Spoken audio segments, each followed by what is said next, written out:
the conversation came up amongst other things as to what were his non-negotiables still. Like, was the treaty referendum still a non-negotiable? This is what Mr. Seymour said.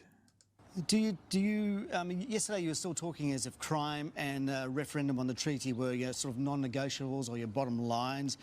Are they? Could that really work? Or are you going to have to walk those back? Are you walking those back Like in you've your had to walk negotiations? everything back. Well, no, I'm not. And frankly, the Okay. Treaty of Waitangi is a beautiful document. It's a document that needs to be properly understood. The way the courts, the Waitangi Tribunal and the bureaucracy have interpreted over the last 40 years is not consistent with either the treaty or what works in democratic societies to give each person a dignified place in their nation state. So you're not walking that back. There's a discussion that needs to happen. All right.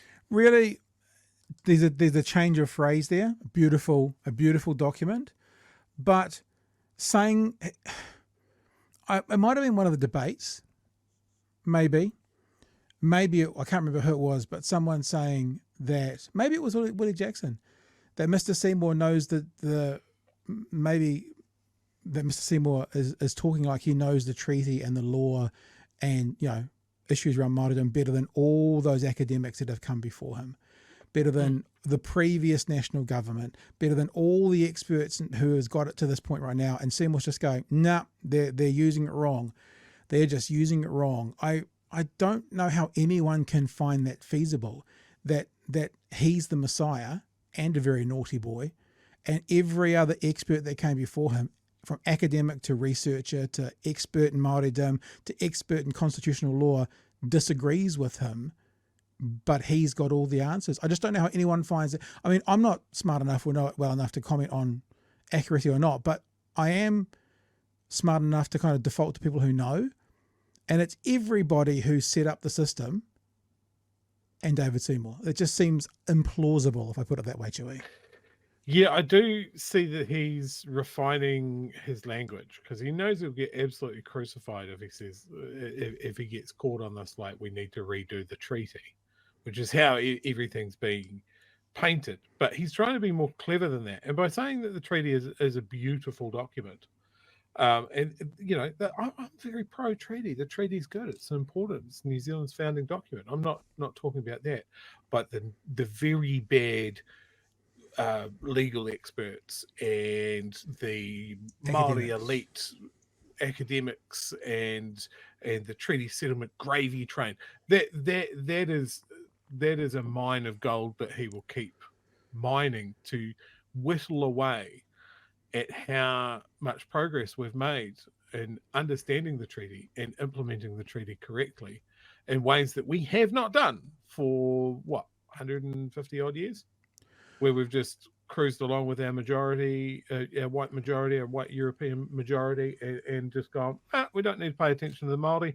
There's bugger all of them. Carry on.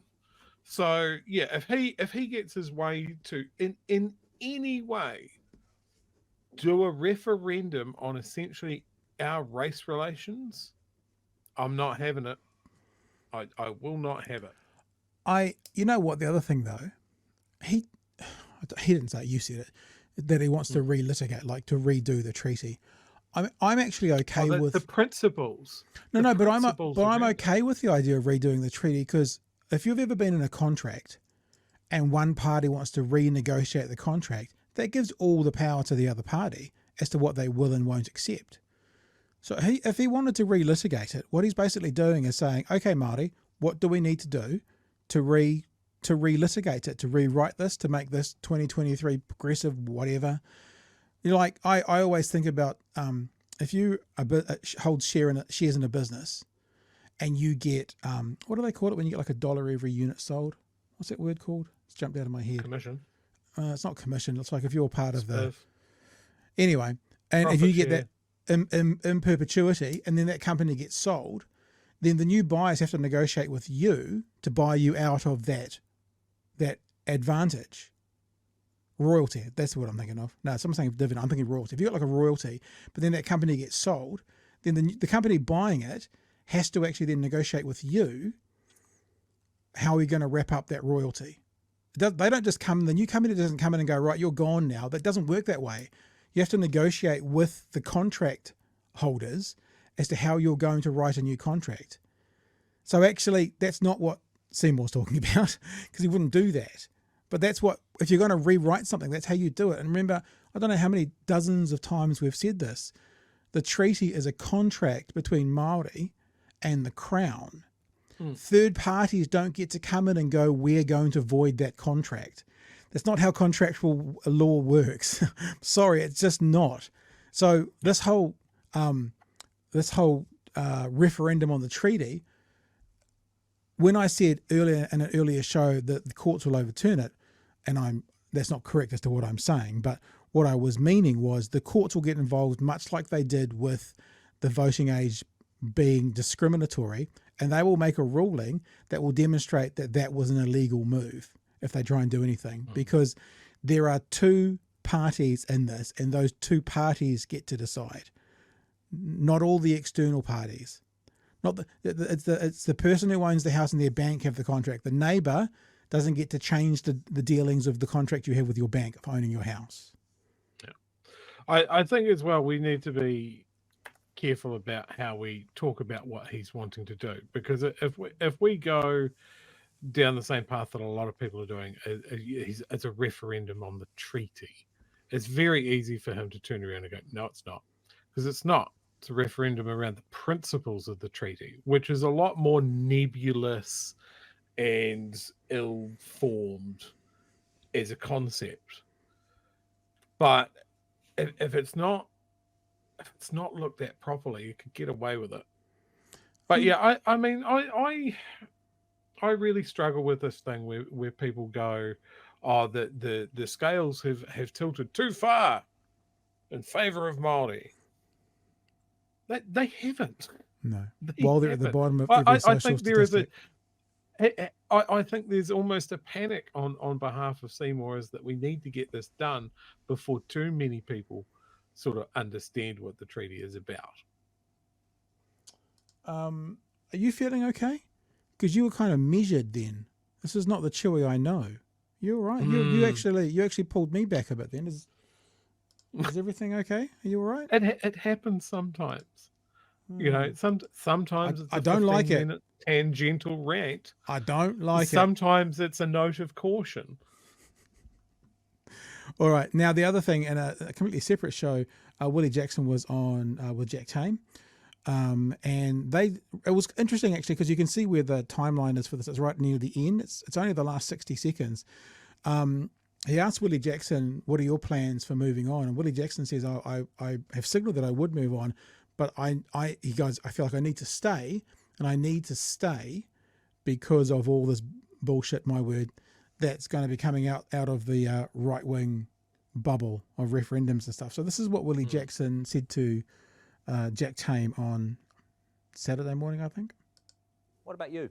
Are you committed to staying for this full term? You know, again, I think I was clear that I was probably looking to leave after the election, but I've been sort of convinced by a number of people close to me and within the party to stay around, and I want to stay because I'm nervous about what might be coming, you know, in terms of this nonsensical treaty referendum. Let me tell you now, Jack, if they try and push that through, you know, it'll be 81 Springbok tour, civil unrest, like, you know, times 5, times 10. Violence? Well, I hope not. One hopes not, but I've already heard. That's not something that Māori have advocated. It's certainly something that I'm not advocating, but I don't think we'd be able to manage it or control it. When I hear from our people, come on, surely they're not going to do that after we used the system, after we went through the courts, after Māori mortgaged homes and their lives in terms of utilising the system, the English system, and got victories, and now all of a sudden they're going to change the rules. I don't think we'd be able to manage it in this country, and I hope that Mr. Luxon and Winston show a bit of common sense over this. Thank you for your time. We appreciate it. Willie Jackson. There you go. Now, there's one, I find that a really interesting comment, because I've been seeing conversations, of course, on Twitter and stuff about getting rid of the Maori, I wouldn't tell it that, Maori seats. And of course, the history of the Maori seats are basically European law got the majority of people in the country, which were Māori, and said, you can have those little areas. In other words, it was used as a way to subjugate the Māori vote to make sure Europeans still had power. And Māori have done it and have agreed to it and have voted in it. So it was of advantage to Pākehā or to Europeans or to the governing body when they put them in. And now that some see it as a disadvantage, they want to take them out.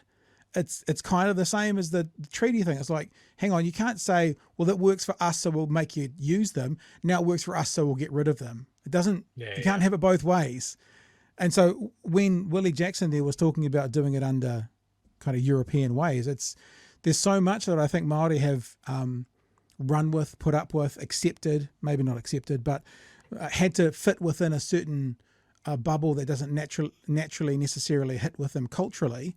And they've done the work and they've done what they needed to do, and now that perhaps on some instances they're getting ahead in some areas or they're utilising it well, it's like the same group that wanted to disadvantage them 150 years ago, their representatives today want to disadvantage them again, because it just makes me think, Chewy, of that saying that for those in power, equality feels like oppression.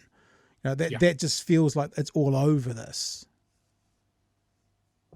Yeah, and I think he's right. I think if ever you were going to light a powder keg in this country, I think race relations is always simmering away, because it's always something that somebody's not happy with. Either someone is absolutely crying and pissing themselves in their car because someone put up a sign that said a school is now called kura. Or we're talking about the fact that Dunedin has a second name. And they're furious. But then you take away that process and you take away sort of any redress for the previous 150 years. Then the other side is going to be absolutely furious. And when we look at the past couple of years at the protests that we've had, the groundswell convoy, the anti-vax sort of thing, I think there are more people with a dog in the fight over how we deal with the treaty and how we deal with race relations in this country. There are more people with a dog in the fight enough to get them out on the streets. That, yes, that has to be a legitimate concern. And I was pleased to see that Luxon has immediately started to fucking distance himself from something that is going to be divisive.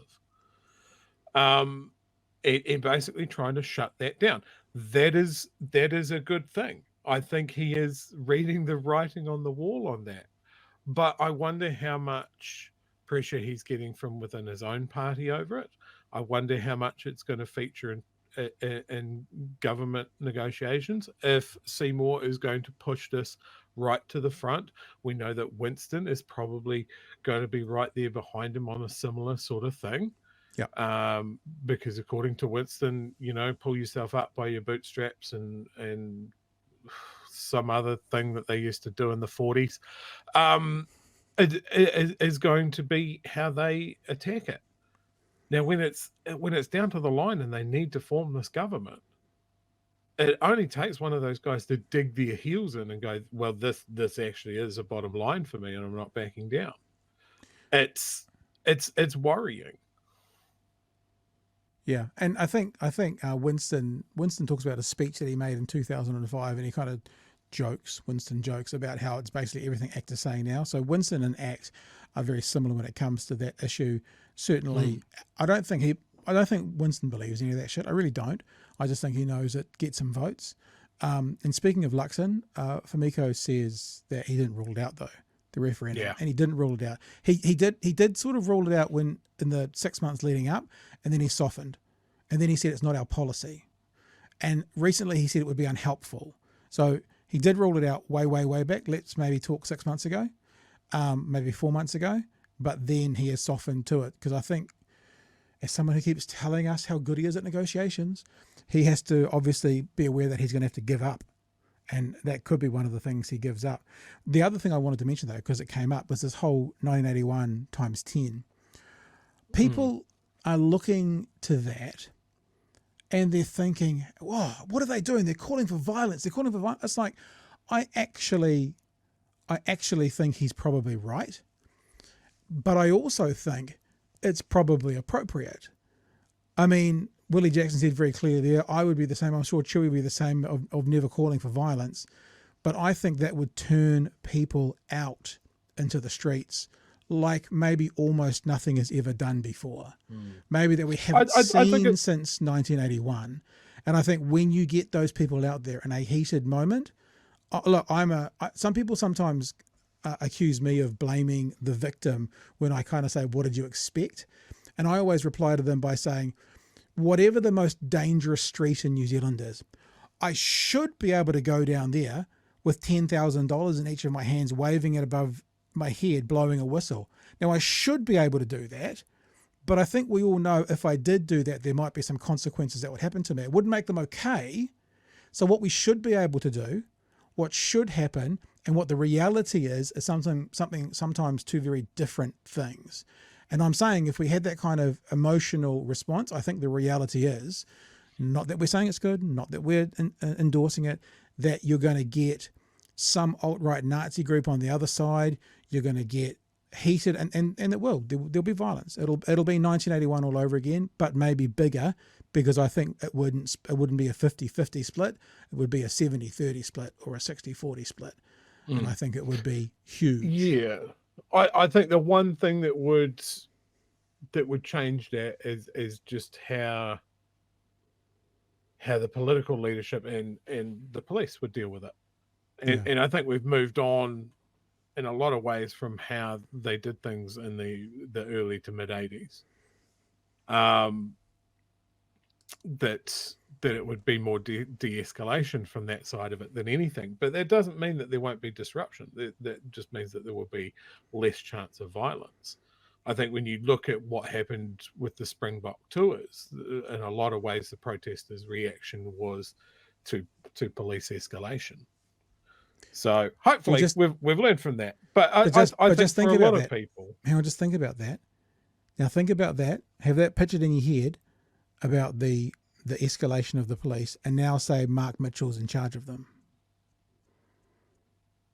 What's Mark Mitchell going to insist of his police? We've just seen what happens when you take a particular route for those protests in Wellington. What's Mark Mitchell's direction going to be? I think Mark Mitchell's direction would be to swap out tear gas grenades for Chanel No. 5. He's obviously got shares in the cosmetics industry, so that tracks for me.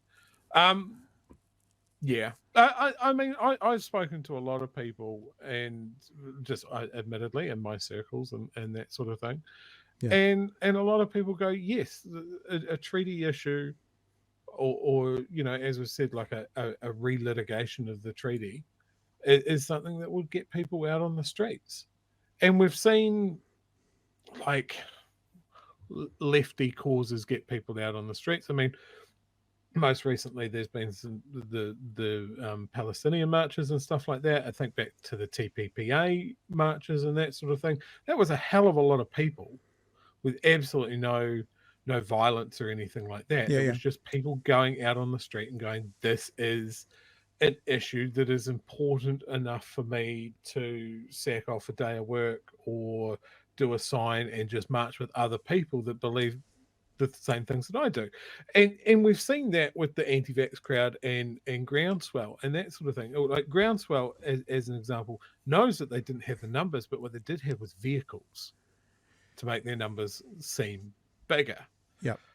I don't think if it's a discussion on treaty issues, you're not going to need a tractor to make your march noticeable. It is going to be a lot of people.